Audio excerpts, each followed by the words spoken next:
And guys, at the end of this movie review, I'm actually going to talk about really quickly something in a trailer, which I never ever talk about, but I'm going to talk about something in one of the trailers attached to this movie that I was really impressed about, but I'll hold that to the end. Hey guys, and welcome to my latest movie review. And I'm not going to lie, guys, I'm not going to lie. Like always, I'm always going to be brutally honest with you. Always. I'll always be brutally honest with you, and I am not holding back in any way, shape, or form for this review. So brace yourself, because this is going to be very brutal. Guys, I'm going to give you the cast, give you the synopsis, the director of the film, roll my introduction, and then let's talk about this new movie with Mark Wahlberg, directed by Mel Gibson, Flight Risk. I got a lot to say. See you soon.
Well, like I said, welcome.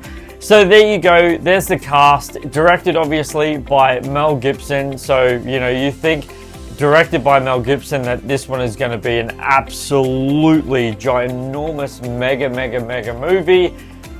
You'd think so. You'd think so. Anyway, so guys, without further ado, welcome to my new followers / subscribers. It's so good for you to be here. I really appreciate you clicking on this link.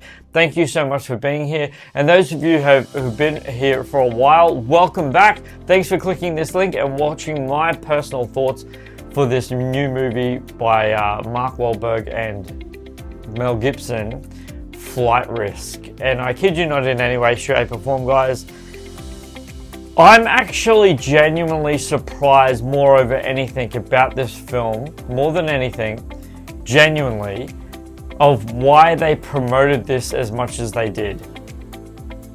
Like, now that I've seen it, I'm so surprised and shocked that this didn't go straight to streaming.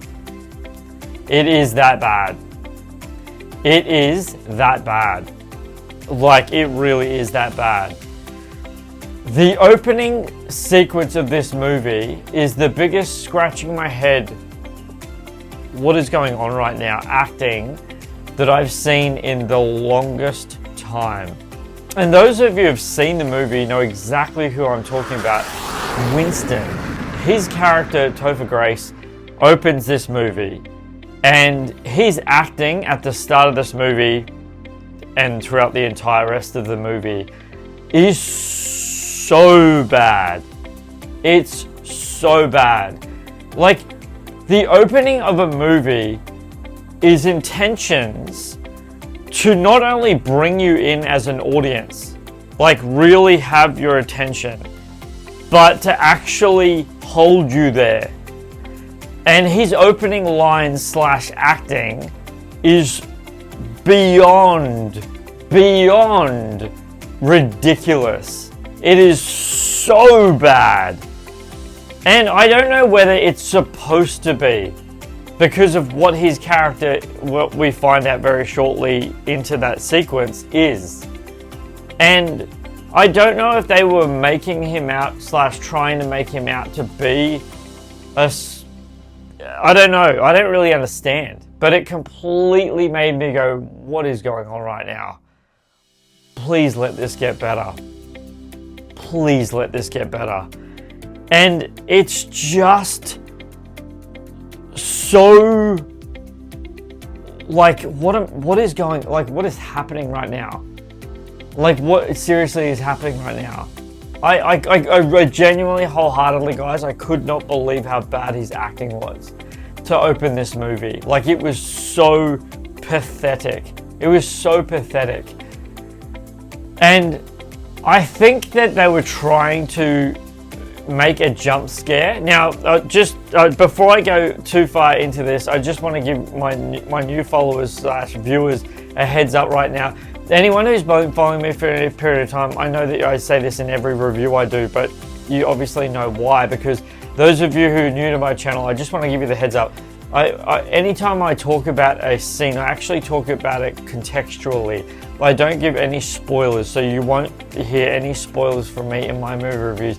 Because if you want to know about a spoiler, go and watch it. Like, go and watch a spoiler review. But I'm not going to spoil anything here. And there's not so much spoilers in this movie. I just talk about it contextually so that I don't give anything away that you don't go, oh, wow. But going back to what I was just talking about, guys, there's a part in that scene where you genuinely, wholeheartedly, I think they were trying to make a jump scare. And it's to do with a microwave. When you see it, you'll know what I'm talking about. Those of you who have seen it, right? The microwave scene, like, what? What are you doing? It was so stupid. Like, it really was so stupid. And they just, anyone who's been following my channel for any period of time, when you know what I'm about to say here is so it's so vital. It really, really is so vital to any movie ever. And this movie, it kind of doesn't really need it. Not really. Because of what the characters are in involvement with themselves. But it didn't have it at all. And what I'm talking about, guys, is character chemistry. And it's kind of weird because in a sense, this movie doesn't need it in a sense because of who the characters are to one another. Like, none of them are related. So they technically don't need to have it. The dynamic doesn't need the chemistry in order to work as well as it didn't. And it doesn't. But maybe that's the whole point of it. Maybe that was the whole point of why this movie was as bad as it was. Because it had no character chemistry at all. Like, none. Like, you buy who they are and you understand who they are. But it just doesn't work. Like, ever. And it's like, it so falls flat every single time. And when I mean fall flat, guys, I'm talking about scenes that I'm about to go into right now that are just, what is happening? What is happening? I'm gonna go forward a little bit into the movie, and then I'm gonna go back a bit. I'm gonna go forward first, and I'll talk about this. So she has something on Mark Wahlberg's characters, on Daryl's neck.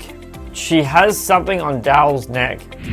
Madeline has something on Daryl's neck, and she's pressing it hard for like easily 30 seconds. Well, it felt like 30 seconds. And the plane is doing something as well. So bad. The plane is doing something as well. And so she does something, and then finally it takes effect on Daryl. And then Daryl's character goes flying back to the back of the plane, and she stands up, and Winston goes, "Hey, don't forget about that." And then she turns around like, "Oh no, I should probably do something about that." And I'm kidding, I'm not downplaying this, guys. This is genuinely how bad this is. "Oh no, I should probably do something about that." "Oh, okay." And then she does something. It's so bad. And rewind it a little bit to maybe the scene prior to that, or a couple of scenes prior to that. And she uses the same technique on Daryl's character. Madeline uses it again Daryl's character, and it takes effect. Like, he's really affected by it.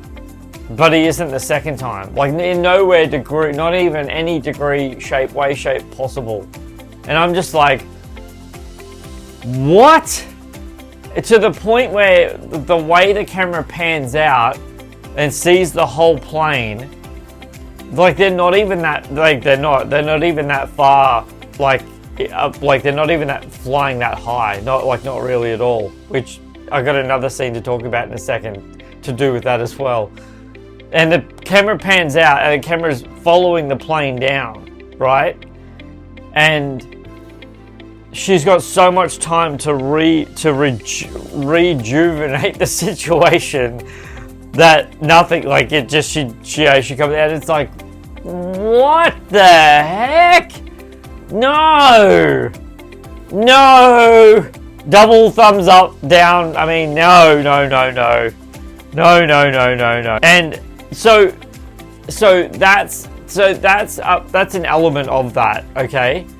And speaking, and this is like probably heading towards the end of the film, but there's also another scene in this, guys, again heading towards the end of the film, where I can't remember how or why this plays out the way it does. I can't actually remember, but for some reason they're too low in altitude.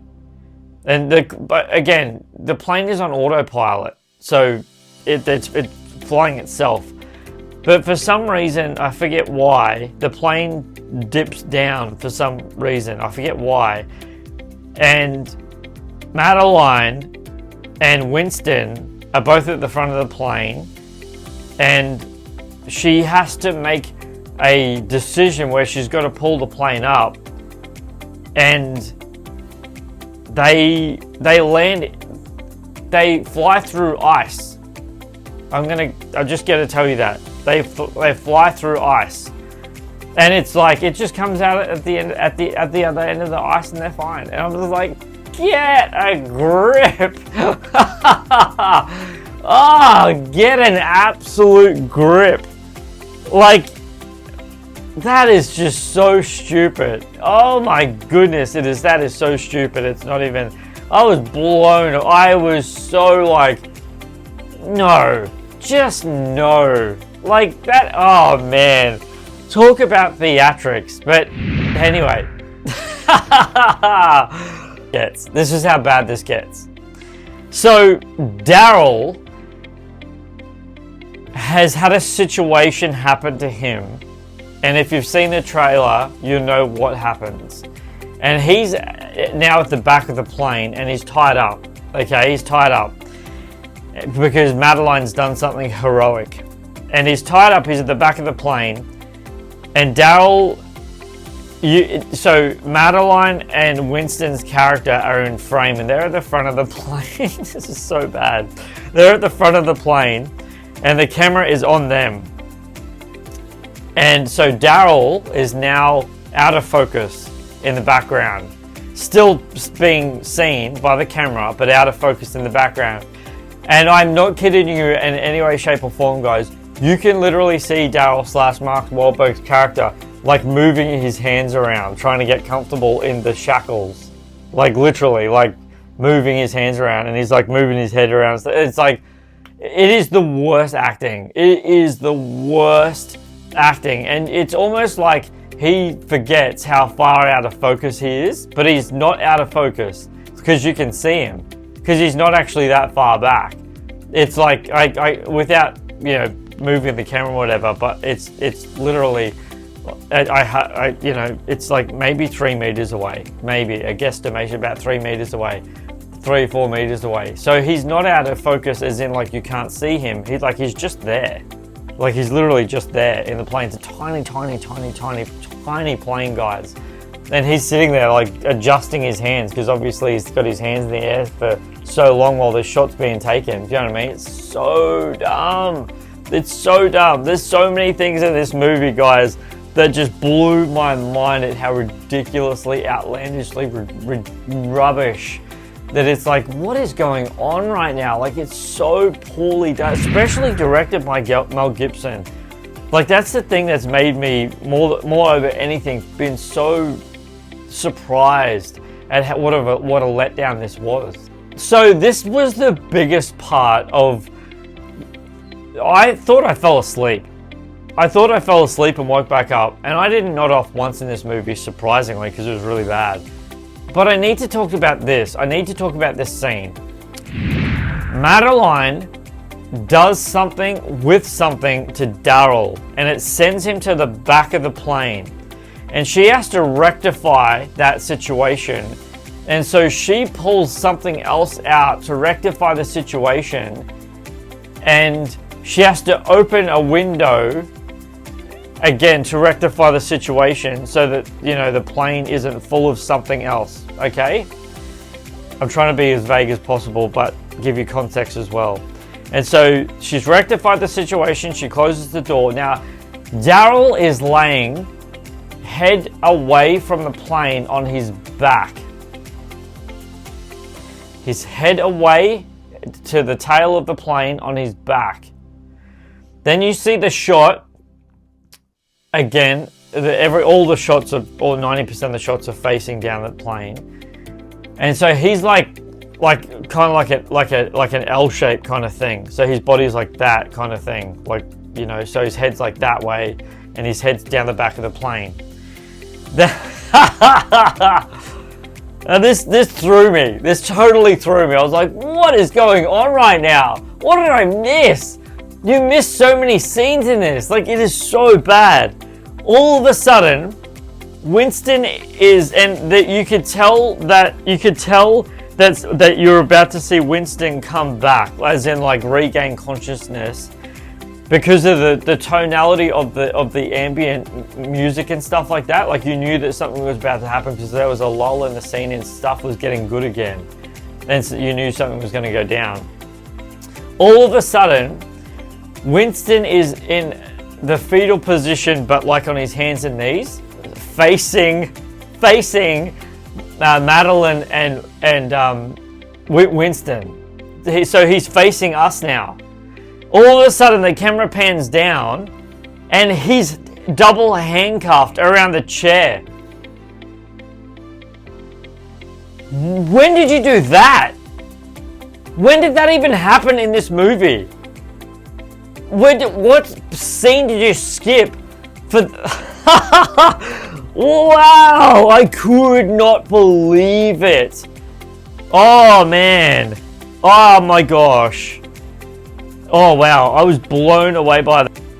So, okay, finally I'm going to talk about this to wrap this up, and then I'm going to talk about a trailer in a second. To wrap this up, guys, I'm going to talk about one more sequence in this movie, and this is where the budget went. It is. This is where the budget went in this film. The final sequence, right at the end of the film, okay?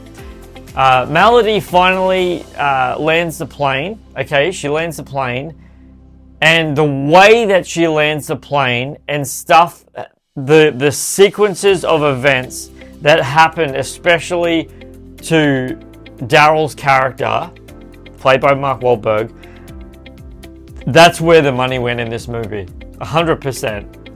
In fact, the end of the movie is probably the best part of this entire film, because it's like, oh wow, that was cool. Oh wow, that happened.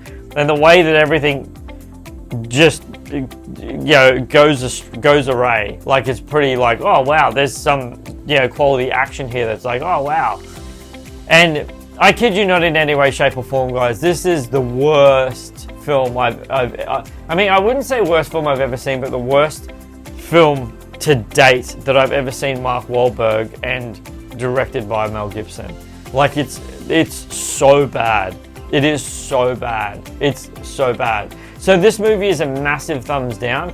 Definitely don't even bother seeing this in film, in cinemas, in my personal opinion. And I saw this in VMAX, like, what a waste of time and money. Wait till this comes out on streaming, guys. Truly, wait till this comes out on streaming. And that's what I have to say about Flight Risk. It's a terrible movie, and all the things that I've said in it is totally hashed out and totally real, and it wholeheartedly happens. And before I tell you about the person in the trailer that I want to talk about in a second, one of the things that I was really surprised at with this movie, and I was just checking out IMDb, and to my surprise, it wasn't his voice, and I thought it would have been, but I thought Mel Gibson had a cameo in this movie audibly, like on the phone, but he actually doesn't, and I was really surprised to find that out. It was just weird. I just didn't expect that at all, but yeah, he doesn't. He's just the director of this film, and Mel Gibson, not good, not a good movie. Yeah, not good. No, bad. You've done a poor job. I apologize. I honor you. I value. The Passion of the Christ is the best movie you've ever done, besides Braveheart. And this movie is an abomination of filmmaking. This is so bad. It's not even funny. So before I let you guys go, I just want to let you know this really quickly. So John Bernthal is in this new movie called The Amateur with Rami Malek. I think it's Rami Malek.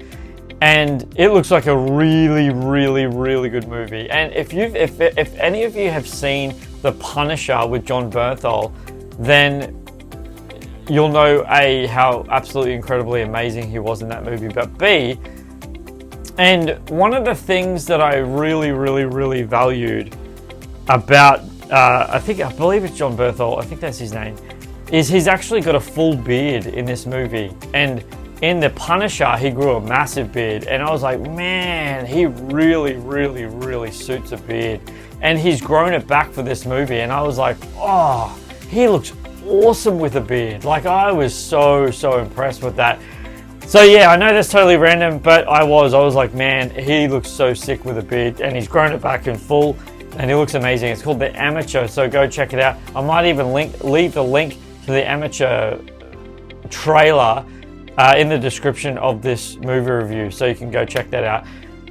Thank you so much for being here. I'm sorry to give you this poor news about this unbelievably shocking film, Flight Risk, but it is what it is. As always, I give you my honest, wholehearted opinion, and that truly is my honest, wholehearted opinion on Flight Risk. You guys have been amazing. I really appreciate it. If you haven't, you know what to do. Go ahead. Like, subscribe, follow, leave a comment in the comments section below. I'd really appreciate that, as always. I genuinely appreciate you guys being here. Thank you. And until my next review, don't forget who's bringing this movie review. This is Superman Steve. Appreciating you guys always and loving your time. Flying out!